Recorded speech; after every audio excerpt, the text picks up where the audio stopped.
नमस्कार, ये आकाशवाणी चंडीगढ़ है। अब आप प्रतिका से प्रादेशिक समाचार सुनिए। पहले इस बुलेटिन के मुख्य समाचार। प्रधानमंत्री नरेंद्र मोदी ने कहा है कि उनकी सरकार ने गत 10 वर्षों में गरीबों को सशक्त बनाने और रोजगार के अवसर पैदा करने पर जोर दिया है।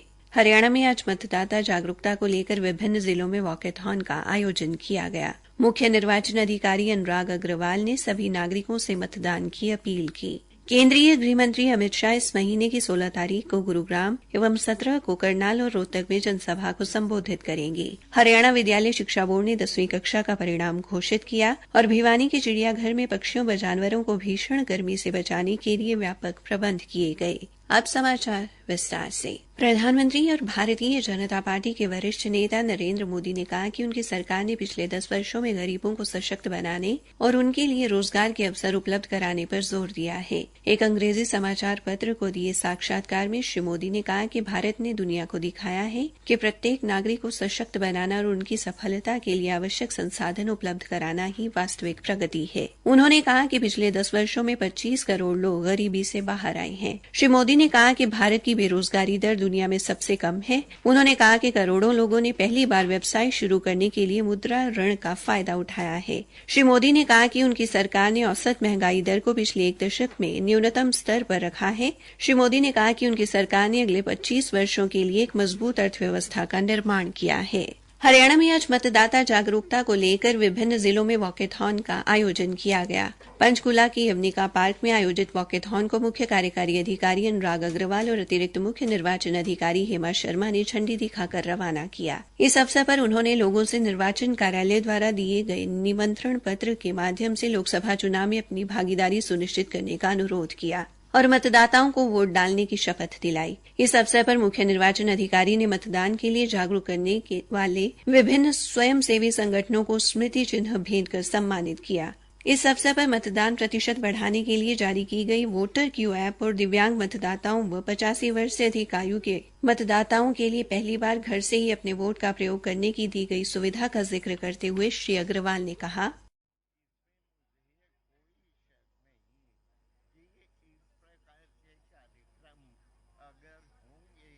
और मीडिया का सहयोग हमको मिलेगा तो वोटिंग परसेंटेज बढ़ेगा, हरियाणा में घटेगा नहीं। और इस प्रकार से वोटर जो है शहरी क्षेत्रों में कम मतदाता निकलते हैं। जब उनको सुविधा मिलेगी तो इसमें घटेगा नहीं, बढ़ेगा। आज कुरुक्षेत्र के द्रोणाचार्य स्टेडियम में भी जिला प्रशासन द्वारा अमर उजाला समाचार पत्र के सहयोग से सुबह मतदान जागरूकता को लेकर वॉकेथॉन का आयोजन किया गया, जिसमें विभिन्न खेल क्रियाओं में भाग लेने वाले बच्चों, गीता स्कूल के छात्रों ने एनएसएस व एनसीसी कैडेट्स ने हिस्सा लिया। वॉकेथॉन में कुरुक्षेत्र की अतिरिक्त उपायुक्त डॉ वैशाली शर्मा ने मुख्य अतिथि के तौर पर हिस्सा लिया और वॉकेथॉन को झंडी दिखाकर रवाना किया। ये वॉकेथॉन कुरुक्षेत्र द्रोणाचार्य स्टेडियम से अग्रसेन चौक होते हुए मोहन नगर में संपन्न हुई। इस अवसर पर एक कार्यक्रम का आयोजन भी किया गया, जिसमें स्कूली बच्चों द्वारा मतदान जागरूकता को लेकर नाटक व गीत भी प्रस्तुत किए गए। बीजेपी के हरियाणा लोकसभा चुनाव प्रबंधन समिति के संयोजक व राज्यसभा सांसद सुभाष बराला ने कहा कि केंद्रीय गृहमंत्री अमित शाह इस महीने की 16 तारीख को गुरुग्राम एवं 17 को करनाल और रोहतक में रैली करेंगे। पंचकूला स्थित पार्टी कार्यालय पंचकमल में एक पत्रकार वार्ता को संबोधित करते हुए श्री बराला ने बताया कि राजस्थान के मुख्यमंत्री भजन लाल शर्मा करनाल के हसन में कल व परसों सोनीपत के जुलाना और रोहतक के बहादुरगढ़ में प्रचार करेंगे।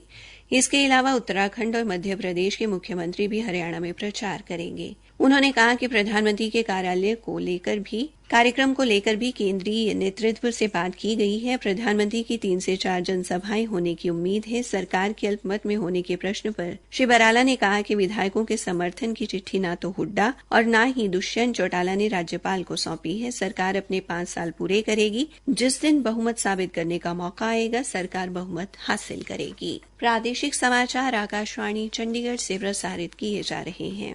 हरियाणा विद्यालय शिक्षा बोर्ड ने आज 10वीं कक्षा का परिणाम घोषित कर दिया। अब की बार परिणाम 95.22% रहा। परिणाम बोर्ड की वेबसाइट पर उपलब्ध है। बोर्ड के अध्यक्ष डॉ. वीपी यादव ने बताया कि अब की बार बोर्ड ने परीक्षा परिणामों में फेल व पास के संबोधन को समाप्त करते हुए पास विद्यार्थियों को क्वालिफाइड तथा पास प्रतिशत अंक न ले पाने वाले बच्चों को एसेंशियल रिपीट यानी ईआर से संबोधित किया है, ताकि बच्चों में किसी प्रकार की हीन भावना पैदा न हो। डॉ. यादव ने बताया, अंदर कुल मिलाकर 2,86,714 कैंडिडेट जो है परीक्षार्थी प्रविष्ट हुए थे, जिनमें से 2,73,015 कैंडिडेट ने सफलता अर्जित की है।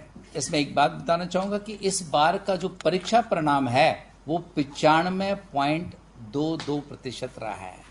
उन्होंने बताया कि 10वीं में लड़कियों का पास प्रतिशत 96.32 और लड़कों का पास प्रतिशत 94.22 रहा। श्री यादव ने बताया कि इस परीक्षा में राजकीय विद्यालयों की पास प्रतिशतता 93.19 तथा निजी विद्यालयों की 97.8 रही। डॉ. यादव ने बताया कि पंचकुला जिले में सबसे अधिक छात्र उत्तीर्ण हुए हैं तथा नूंह जिला सबसे निचले पायदान पर रहा।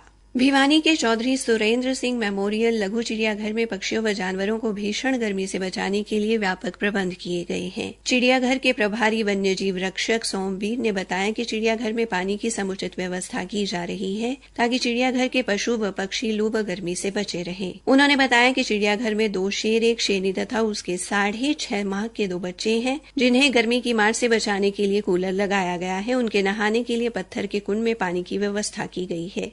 इसके अलावा विभिन्न पक्षियों के बाड़ों को सीधी रोशनी से बचाने के लिए हरी जालीनुमा तिरपाल से ढका गया है और उनके लिए दाना पानी की व्यवस्था भी की गई है।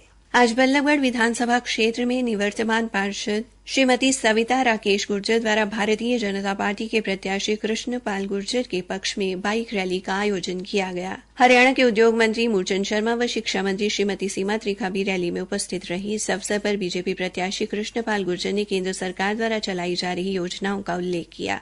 उन्होंने कांग्रेस की आलोचना करते हुए कहा कि 2014 से पहले बल्लभगढ़ विकास से वंचित रहा। बाद में पूर्व मुख्यमंत्री मनोहर लाल ने इस क्षेत्र में अभूतपूर्व विकास करवाया। उधर कांग्रेस प्रत्याशी व पूर्व मंत्री महेंद्र प्रताप ने भी सेक्टर 49, सैनिक कॉलोनी मुजेसर और एनआईटी में जनसभाओं को संबोधित किया तथा सराय से अगवानपुर तक और पुराने फरीदाबाद में रोड शो निकाला। लोगों को संबोधित करते हुए श्री महेंद्र प्रताप ने कहा कि सरकार पिछले 10 सालों में हुए जिन विकास कार्यों का उल्लेख कर रही है, उनकी बुनियाद कांग्रेस द्वारा ही रखी गई थी। पूर्व सांसद और कुरुक्षेत्र लोकसभा सीट से बीजेपी के प्रत्याशी नवीन जिंदल ने आज कैथल में भगवान परशुराम जयंती के उपलक्ष्य में आयोजित कार्यक्रम में मुख्य अतिथि के तौर पर शिरकत की। इस अवसर पर उन्होंने कहा कि देश की संस्कृति और सनातन धर्म की रक्षा में ब्राह्मण समाज का बहुत बड़ा योगदान है। उन्होंने कहा कि मुगलों ने जब नालंदा में शास्त्र जला दिए, तब अपनी स्मरण शक्ति में हमारे वेद पुराण का संग्रह कर ब्राह्मण समाज ने सनातन संस्कृति की रक्षा की। श्री जिंदल ने कहा कि मान्यता है कि अक्षय तृतीया के दिन भगवान परशुराम का जन्म हुआ था, इसलिए उनकी शक्तियां अक्षत मानी जाती हैं। उन्होंने इस दौरान लोगों से अपने पक्ष में मतदान का अनुरोध भी किया। इस अवसर पर विधायक लीलाराम गुर्जर, पूर्व सांसद सेवामृत जनरल टीपी वत्स, जिलाध्यक्ष अशोक गुर्जर व अन्य गणमान्य व्यक्ति भी उपस्थित रहे। अंत में मुख्य समाचार एक बार फिर। प्रधानमंत्री नरेंद्र मोदी ने कहा है कि उनकी सरकार ने गत 10 वर्षों में गरीबों को सशक्त बनाने और रोजगार के अवसर पैदा करने पर जोर दिया है। हरियाणा में आज मतदाता जागरूकता को लेकर विभिन्न जिलों में वॉकेथॉन का आयोजन किया गया। मुख्य निर्वाचन अधिकारी अनुराग अग्रवाल ने सभी नागरिकों से मतदान की अपील की। केंद्रीय गृह मंत्री अमित शाह इस महीने की 16 तारीख को गुरुग्राम व 17 को करनाल व रोहतक में जनसभा को संबोधित करेंगे। इसी के साथ ये समाचार बुलेटिन समाप्त हुआ।